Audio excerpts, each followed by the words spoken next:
आफ्नो परिचय मेरा सम्पूर्ण नमस्कार। मेरो नाम चाहिँ राकेश कुमार चौधरी हो। मेरो घर सप्तरी जिल्लाको बोधेवर्ष नगरपालिका 8 नम्बर वडा अन्तर्गत कासङ गाउँमा पर्छ। मैले सिराहा जिल्लाको लाहाल नगरपालिका अन्तर्गत पर्ने रोयल सफ्टवेयर कलेजबाट विज्ञान संकायमा +2 गरेँ अनि त्यसपछि सोही नगरपालिकाभित्र पर्ने जेएस सुन्दरका बहुमुखी क्याम्पसमा शिक्षाशास्त्र संकायमा स्नातक तहको दोस्रो वर्षमा अध्ययनरत छु। तपाईले पाँचौं तहमा नाम निकाल्नु भएको छ। ब्याचलर गर्दै हुनुहुन्छ, स्नातक गर्दै हुनुहुन्छ। कुन विषयमा? मेजर म्याथमा गर्दै हुनुहुन्छ भने मध्य प्रदेशको बारेमा जानकारी छन्?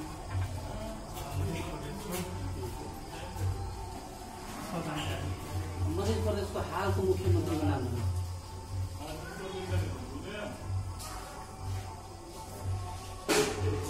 ठिकै छ। कोशी प्रदेशको बारेमा कतिको जानकारी? कोशी प्रदेशको बारेमा जानकारी त्यसो भए कोशी प्रदेशमा कतिवटा स्थानीय तह?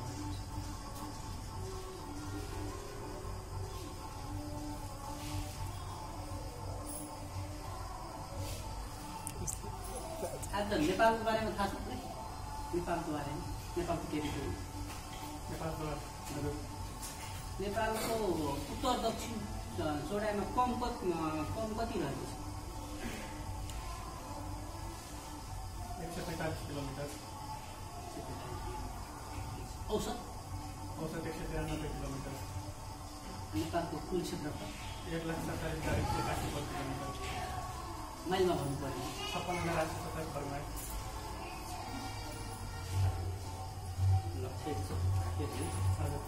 जस्तै तपाईँ मानव नियुक्त हुनुभयो, सिफारिस हुनुभयो, सुरुमा अफिस जोइन गर्दाखेरि तपाईँलाई असहज महसुस हुनसक्छ। त्यो अवस्थामा सामाजिकरण कसरी गर्नुहुन्छ?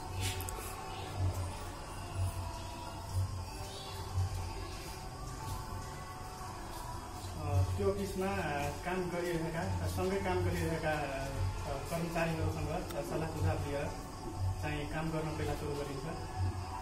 अनि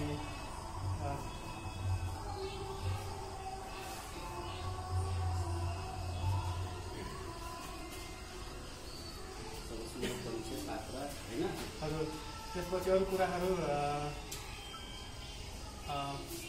पाँचौं तहको नासुमा पर्ने जुन छ त्यो सहायक कर्मचारीहरूको अन्तर्गत पर्दछ र सहायक कर्मचारीलाई गर्नुपर्ने कामहरू थाहा भएकोले त्यहाँ अलिकति सहजता हुन सक्छ। मानव सहायकमा तपाईँ काम गर्नु माथिल्लो लेभलको हाकिम दबाबमा आएर कुनै त्यस्तो प्रलोभनमा पारेर उसले आफूले कसैसँग पैसा लिएको हुन्छ, त्यो काम तपाईँबाट गर्न पर्छ। किनकि तपाईँ नयाँ हुनुहुन्छ। त्यो अवस्थामा तपाईँ के गर्नु? म सम्बन्धित निकायमा भ्रष्टाचारको सूचना पुर्याउने चाहिँ काम गर्छु। किनभने भ्रष्टाचार निवारण ऐन 2059ले भ्रष्टाचार सम्बन्धी सूचना कुनै राष्ट्रिय सेवकलाई दियो भने त्यस्तो राष्ट्रिय सेवकलाई सजाय नगरिने व्यवस्था गरेको छ। तर तपाईँको त हाकिम हुन्छ, इन्कार गर्यो भने त आफूलाई असहज महसुस हुन्छ होइन, आफ्नो सरुवात हुने सम्भावना हुन्छ। त्यस अवस्थामा के गर्नु? डाइरेक्टली उसलाई त भ्रष्टाचार हाकिम कसरी सोच्ने त हुन्छ नि, के गर्नु? डाइरेक्टै भ्रष्टाचार नै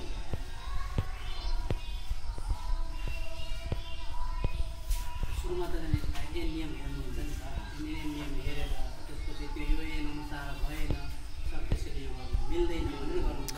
सम्भवतः उसँग कोर्डिनेसन गर्नुपर्छ है। म नयाँ हुँ, त्यो हिसाबले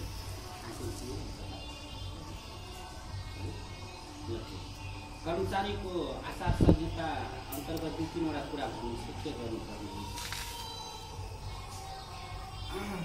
आचार संहितामा अब समय पालनालाई ध्यान दिनुपर्ने हुन्छ, त्यसै गरी नियमिततालाई ध्यान दिनुपर्ने हुन्छ, त्यसै गरी सेवाग्राहीप्रति शिष्ट व्यवहार चाहिँ गर्नुपर्ने हुन्छ। त्यसपछि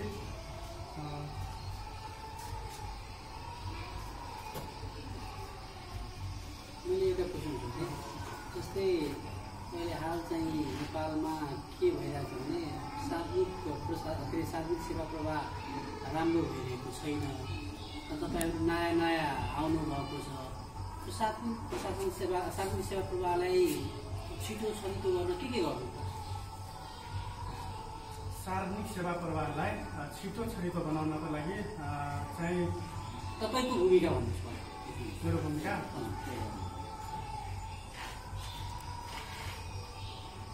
कसरी राम्रो सेवा दिन सक्नु?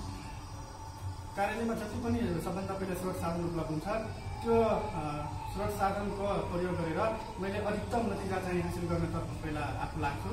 अनि त्यसपछि नागरिक बरापत्रमा उल्लेख भइरहेको तोकिएको समय, स्थान, कम लागतमा चाहिँ सेवा प्रदान गर्ने मेरो प्रयास हो।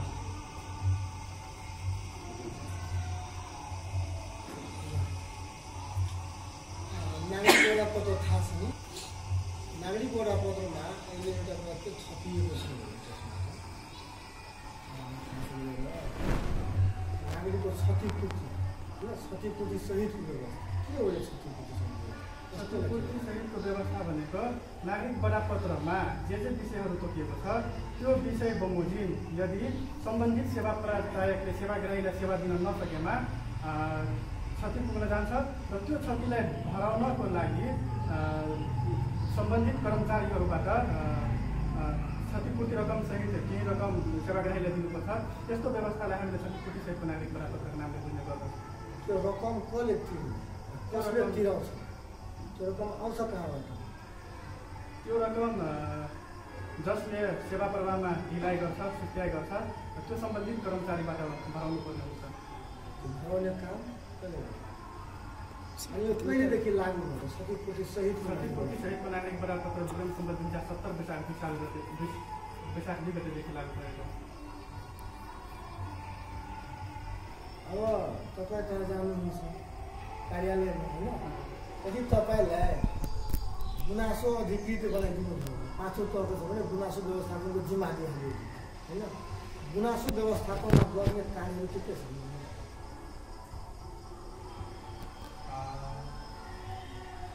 कसरी म्यानेजमेन्ट गर्नुहुन्छ? गुनासोले कसरी व्यवस्थापन गर्नुहुन्छ? सबभन्दा पहिले त सेवाग्राहीहरूले गरेका गुनासोहरू राख्नको लागि गुनासो पेटिकालाई चाहिँ व्यवस्थित रूपमा बनाउनु पर्ने हुन्छ। त्यसपछि त्यहाँका गुनासाहरू सुरक्षित साथ सङ्कलन गरेर त्यसको सुनवाई चाहिँ गराउनु पर्ने हुन्छ। यसमा बुझेको यति नै हुन्छ। सबैको पहुँच पुग्ने ठाउँमा गुनासो पेटिका राख्नुपर्छ। गुनासो कमसेकम त्यहाँ हप्ता भनेछ 3 दिनमा एकपल्ट खोल्नु पर्यो। एकजना सहयोगी साथीलाई राखेर है गुनासोको प्रक्रिया छ, त्यसलाई छुट्याउनु पर्छ। कति काफी जरुरी छ, कति के खास त्यहाँको गुनासो छ।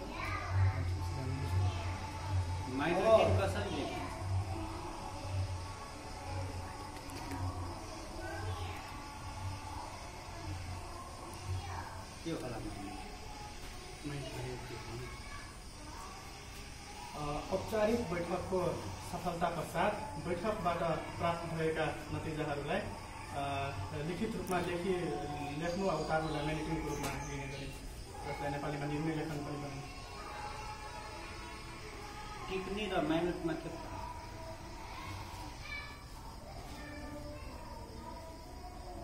टिप्पणी प्रायःजसो तल्लो तहका कर्मचारीहरूले उठाउने गर्दछ भने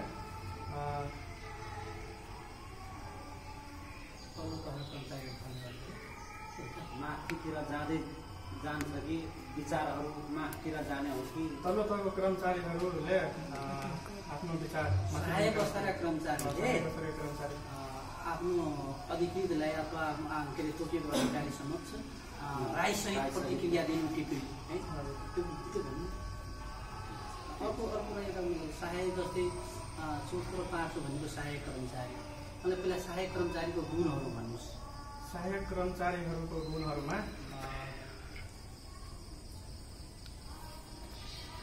सदाचारिता हुनुपर्छ, कर्तव्यनिष्ठ हुनुपर्छ, राष्ट्रिय भावनालाई चाहिँ ओतप्रोत हुनुपर्छ, परिवर्तनलाई आत्मसात गर्ने खालको हुनुपर्छ, जोखिम वहन गर्न सक्ने क्षमता हुनुपर्छ, त्यसपछि नेतृत्वदायी भूमिका निर्वाह गर्न सक्ने क्षमता हुनुपर्छ।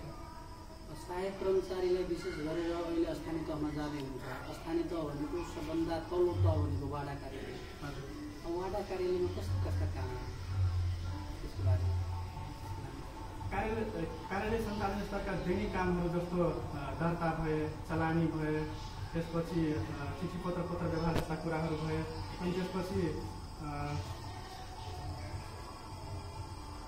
त्यो कार्यालयमा अब कुनै सेवाग्राहीले सिफारिस लिन आयो भने सिफारिस लेख्ने यस्ता कामहरू भए, ती कामहरू गर्नुपर्ने वडा कार्यालयमा। नेपालको संविधानको बारेमा थाहा छैन। नेपालको संविधान कहिले जारी भयो?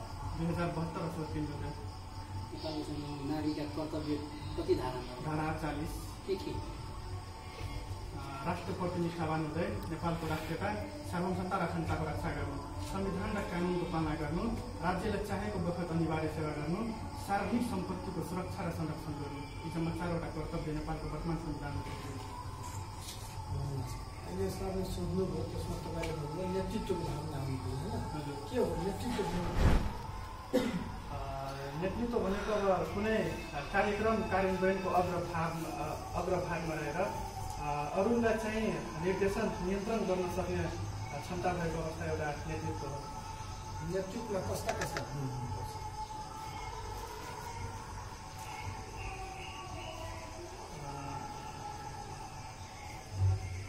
नेता छ के गुण हुनुपर्छ? नेतामा त नेताहरू नेतृत्व लिडरसिप हो। लिडरसिप हुनलाई के हुनु पर्ने? के भयो त्यसलाई लिडरसिप मान्ने? नेतृत्व विकास गर्न के गर्नुपर्छ? सबभन्दा पहिला त नियन्त्रणकारी भूमिका हुनुपर्छ, अनि त्यसपछि नियन्त्रणकारी भूमिका। हजुर, के हो नियन्त्रणकारी भूमिका? नियन्त्रणकारी भूमिका अब नेतृत्वमा पुगिसकेपछि कुनै आदेश निर्देश जारी गर्नु पर्यो भने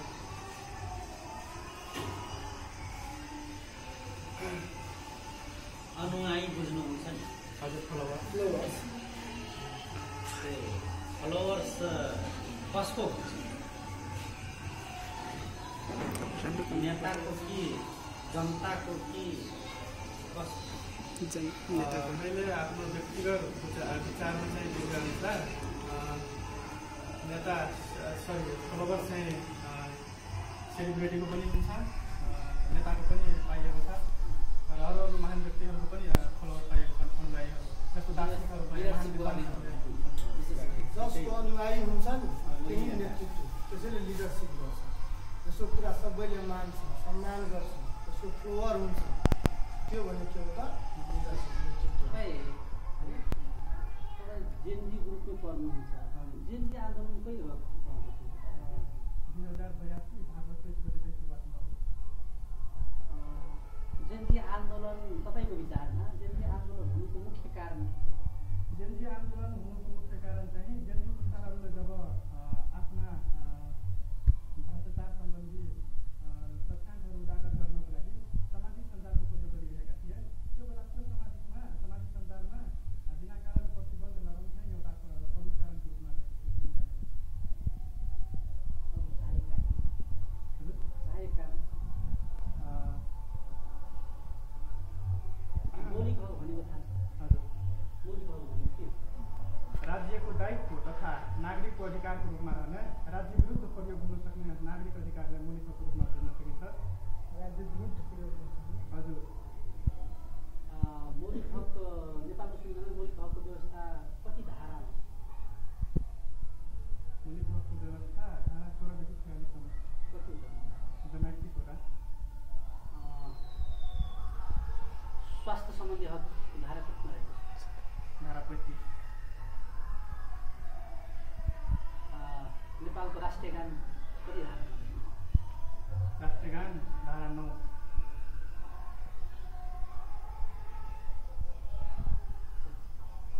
ठिकै छ, आजलाई यति गरौँ। अब ममा तिम्रो कन्फिडेन्ट राम्रो छ है, कन्फिडेन्ट राम्रो छ। अझै के गर्नु? कुनै विषय हुन्छ नि पोइन्ट भन्छ त्यो पोइन्टलाई अझै के लाउनु जस्तै कोशी प्रदेशमा गइरहेको छ भने त्यहाँको भौगोलिक जानुपर्छ त्यो कुरा स्थानीय थाहा हुनु पर्यो स्थान त एकदम थाहा हुन्छ जस्तो मैले त्यसको म्याथ भन्ने बित्तिकै मैले सोधिहालेँ होइन त्यहीबाट स्टार्ट गर्नु त्यहीबाट स्टार्ट हुँदै जान्छ क्या भन्नु मैले अब त्यही भएर अलिकति त्यही क्वेसन सोधियो करेन्ट अफेयर के हो मोडर्न म्याथ भनेको के हो सोध्दै पर्दैन What is the philosophy of mathematics? कसरी सोध्छ त्यसलाई के समाजमा के कन्फिडेन्ट राम्रो छ अझ यसलाई फेरि कुन